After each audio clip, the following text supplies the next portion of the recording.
Sahabat konstitusi dimanapun berada, pernyataan inilah yang kemudian membuat ketika pada tahun 60-an, Republik ini pernah gamang tentang Jakarta sebagai ibu kota. Tapi kemudian Bung Karno pada tahun 60-an mengeluarkan undang-undang yang menyatakan bahwa Jakarta adalah ibu kota negara. Karena Jakarta adalah kota yang melahirkan proklamasi, kota tempat pusat aktivitas revolusi, kota tempat kita menyebar ideologi Pancasila di seluruh dunia. Dan sampai sekarang, filosofi fundamental ini sampai sekarang kita tidak pernah mencabutnya. Bahwa Undang-Undang DKI mengalami perubahan, itu adalah masalah teknokratik guna pembangunan Jakarta sebagai ibu kota. Bukan mencabut filosofis ibu kota, bukan mencabut dasar filosofis apa itu ibu dari kota, apa itu ibu dari wilayah, apa itu ibu dari kampung, desa, seluruh wilayah yang ada di Indonesia. Itulah Jakarta. Dan sampai saat ini ketentuan tersebut tidak pernah diubah. Sahabat konstitusi dimanapun berada, oleh karenanya pemindahan ibu kota memang tidak semudah dalam kebijakan-kebijakan pemerintahan lainnya yang mungkin secara teknokratis bisa saja dilakukan.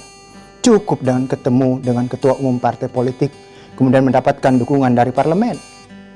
Maka urusan perubahan undang-undang belakangan saja. Tidak seperti itu.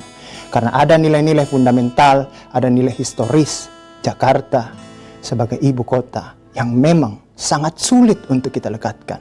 Karena apa?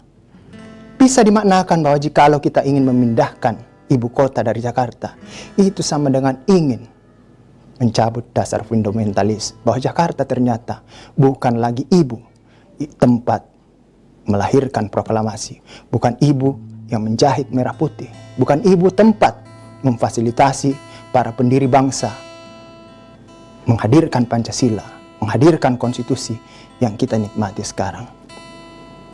Sahabat konstitusi dimanapun berada, inilah hal yang perlu kita pahami tentang pemindahan ibu kota. Pembukaan Undang-Undang Dasar 45 secara teknokratik, hukum tata negara, bisa saja dilakukan perubahan. Tapi nilai-nilai fundamental pembukaan itu kita semua tidak berani, bahkan tidak mampu untuk mengubah berdasarkan hati kita. Meski seluruh kekuatan partai politik di MPR sepakat untuk melakukan perubahan, tapi kita semua tidak mampu dan tidak punya daya secara filosofis fundamental untuk melakukan itu. Dan nilai tentang pembukaan filosofis fundamental itu sesungguhnya sama dengan ketika kita melekatkan Jakarta sebagai ibu kota negara.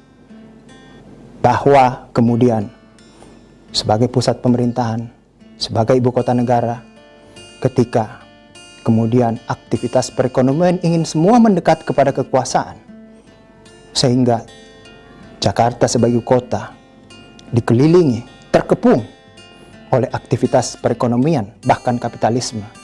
Tidak berarti negara atau kekuasaan harus menyingkir, bahkan mengungsi ke daerah lain, kemudian mencabut status Jakarta sebagai ibu yang menjahit merah putih, menjahit proklamasi, menjahit Undang-Undang Dasar 45, dan menyebarkan Pancasila di seluruh dunia, seperti apa yang dicita-citakan oleh Bung Karno, proklamator kemerdekaan kita. Assalamualaikum warahmatullahi wabarakatuh.